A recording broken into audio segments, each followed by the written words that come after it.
जीवन का मूल, अनुशासित रहना सदा, नहीं चुभेगी सूल। एक्सप्लेन कर सकते हो उसको। जीवन में सबसे महत्वपूर्ण क्या है? अनुशासन। अनुशासन में रहना चाहिए, ठीक है। और जो बच्चा, जो व्यक्ति अनुशासन में रहता है तो उसका जीवन अच्छा होता है, ठीक है। और नहीं तो स्थूल मतलब बहुत सारी परेशानियां हो जाएंगी, बहुत सारी परेशानी का सामना करना पड़ेगा अगर आप अनुशासन में नहीं रहें। सूरज, चांद, पृथ्वी, तारे, नक्षत्र सारे क्या है? अपने अपने अनुशासन में, है ना। अभी इससे पहले सर्दी थी ना, अभी बसंत ऋतु चल रही, फिर गर्मी की ऋतु आ जाएगी, है ना। ये सब अनुशासन में हो रहा है ना। एकदम कियोस हो जाता। सर्दी में मान लीजिए बरसात हो जाती, लगता है ना, बुरा लगता है बहुत ज्यादा कि कोई बरसात। फिर बरसात, गर्मियों में एकदम ठंडा हो जाता, अनुशासन बिगड़ जाता मान लीजिए, तो फिर सारी व्यवस्थाएं गड़बड़ी हो जाती।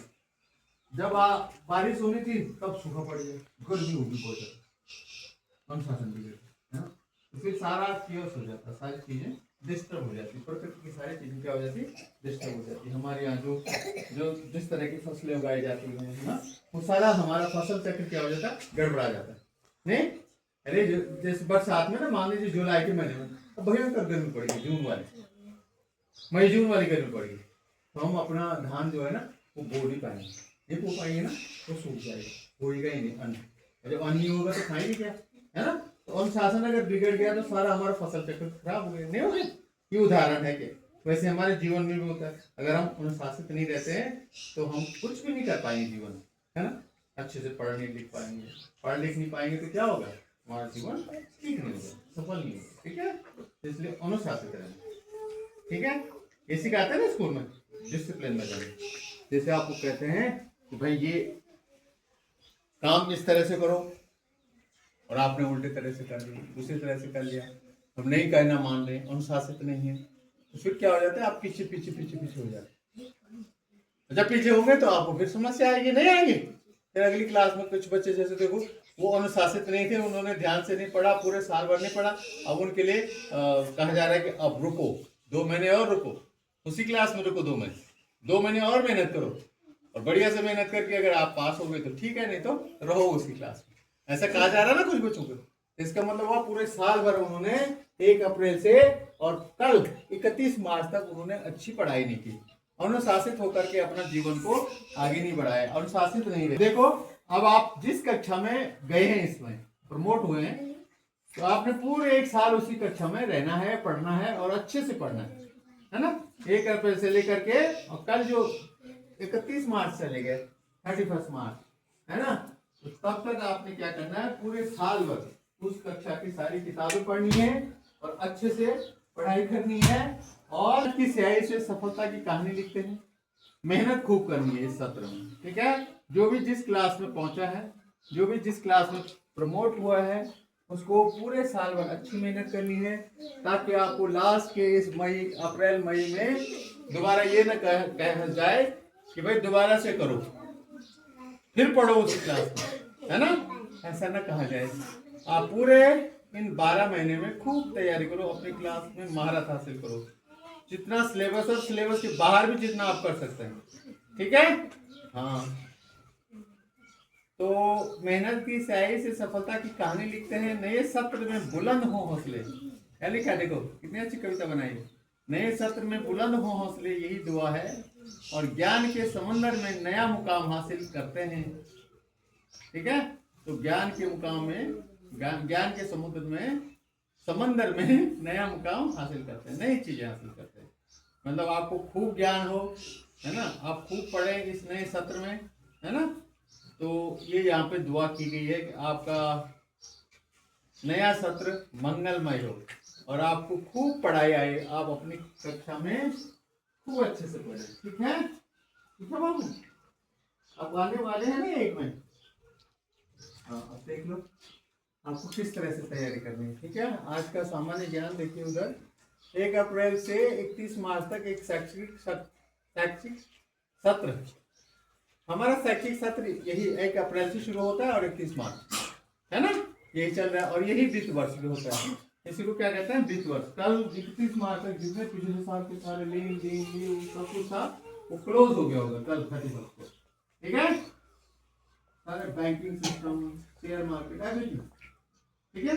लाला बड़े बड़े जो बिजनेसमैन होते हैं उनका सारा कल क्या हो गया, सब क्लोज हो गया पिछले साल। और आज 1 अप्रैल से नई चीज स्टार्ट हो गई, ठीक है। तो वैसे ही अपनी नई क्लास को अच्छे से एंजॉय करना है, उसको मेहनत के साथ पढ़ाई करनी है, खूब मेहनत करनी है, लगन से पढ़ना है। और जब लगन से पढ़ेंगे तो पूरे साल भर आपको बहुत अच्छी अचीवमेंट मिल जाएगी। जब आप 31 को मार्च को आएंगे तो आपके जो मार्क्स हैं वो बहुत अच्छे होंगे, नहीं, और आपको ढेर सारी जानकारी भी होगी। आपको ये नहीं लगेगा कि मैं अधूरा हूँ या अधूरी हूँ, ठीक है ना। आपको सारी जानकारी अपनी क्लास की होगी, ठीक है। 1 अप्रैल से 31 मार्च तक हमारा क्या होता है, नया शैक्षिक सत्र भी होता है और वित्तीय सत्र भी होता है, फाइनेंशियल ईयर भी होता है, ठीक है।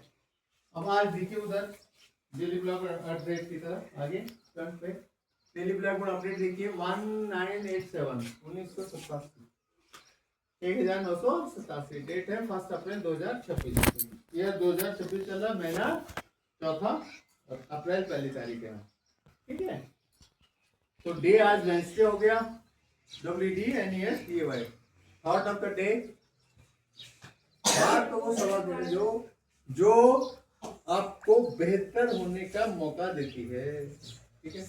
हार वो चीज है बेटा जिससे आपको और बेहतर अपने आप को साबित कर सकते हैं। मान लीजिए किसी बच्चे को इस समय अच्छे मार्क्स नहीं आए, तो वो प्रण कर ले कि अगले सत्र में आने वाले जो आज से स्टार्ट हो गया है ना, जिसमें मैं इतना मेहनत करूंगा, ये करूंगी कि मेरी बहुत अच्छी मार्क्स है, ठीक है, और मुझे बहुत अच्छा नॉलेज है, हर चीज का नॉलेज, ठीक है। तो कहीं पे अगर थोड़ी कमी रहेगी, आप हार गए हैं कहीं पे, तो वो सबक लेना उससे और उससे क्या करना, अपने और बेहतर होने का आपको मौका मिलना चाहिए, मौका होना चाहिए, मौका तलाशना चाहिए जब आप कभी हार जाए तो, ठीक है। ये कहने का मतलब है कि अगर हमारी कहीं पे कमी रह गई है तो उसे हम सबक लेकर के, पिछले से सबक लेकर के, जो गलतियां आपने की है पिछले सत्र में, उसे सबक लेकर के आगे बहुत बेहतर करने की कोशिश करेंगे, है ना। हाँ, नए सत्र में एक एक दिन का अच्छे से उपयोग करेंगे। आज का वर्ड है लेसन, LESSON, लेसन पाठ, अध्याय। जी के है पृथ्वी के फेफड़े, जंगलों को कहा जाता है। किसको कहा जाता है, जंगलों को। पृथ्वी के फेफड़े कौन है, जंगल। फेफड़े मतलब, अरे यार ये ऑक्सीजन देते हैं और ऑक्सीजन से सारा सिस्टम चलता है, नहीं जाता है। सारे जीव जंतु उस ऑक्सीजन पे डिपेंड है बेटा। और ये पेड़ पौधे जो हरे पेड़ पौधे है ना, ये ऑक्सीजन देते हैं हमको, इन्हीं की बदौलत जीवन संभव है पृथ्वी पे। अगर ये पेड़ पौधे खत्म हो जाए तो जीवन भी खत्म हो जाएगा, पशु पक्षी जीव जंतु सारे खत्म, हम लोग भी नहीं रहेंगे, मनुष्य खत्म, ठीक है। जीव जंतु पशु पक्षी मनुष्य सारे क्या हो जाएंगे, खत्म हो जाएंगे अगर पेड़ नहीं रहेंगे। तो इनको क्या कहा जाता है, फेफड़े, lungs, lungs of the earth, किसको कहा जाता है, ट्रीज को। इसलिए पेड़ लगाने चाहिए, काटने नहीं चाहिए, ठीक है। ध्यान रखना, बहुत ख्याल रखना है उनका, ठीक है।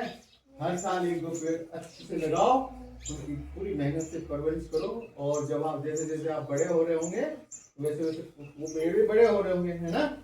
जब आप बहुत बड़े हो जाएंगे 10, 15, 20 साल 25 साल के, तो आपका पेड़ भी क्या होगा, 20-25 साल का होगा, उसको देखना। अगर आपने फलदार लगाया तो वो फल देना शुरू हो जाएगा 4-5 साल बाद, है ना। और ऑक्सीजन तो दे ही रहा है, नहीं दे रहा, फलदार है या छायादार है, घास वाला है, कुछ भी लगा सकते हैं, ठीक है। तो लगाओ, पेड़ लगाओ, उसकी परवरिश भी करो, एक बार भी करो, ठीक है। तो पेड़ को क्या कहते हैं, रंग, हरे पेड़।